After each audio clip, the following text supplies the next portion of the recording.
Hi guys, it's Weng again. Kumusta po kayo? Mapagpalang araw sa atin. So, kain tayo ng patubongbong. So, magluto na rin ako guys. Itong may parang hulmahan guys na parang bamboo siya. Kawayan yan siya. Then, maglagay tayo ng sa galapong powder dyan sa kawayan na sa hulmahan na yan.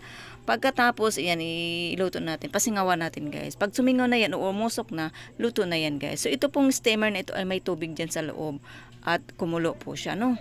Ay mainit po yan. So, itataktak lang natin ganun. Ayan. Yan, and then again, magluto pa tayo. Ayan, itaktak again, taktak tayo ulit. Ganyan, kasi magkapares kasi yan sila guys. Timplahan na natin ng margarine, kinaid na niyog na Prisco, sugar, ayun, pwede na yan kainin. Ayan, pagkatapos another pa guys, tataktak lang natin ganun.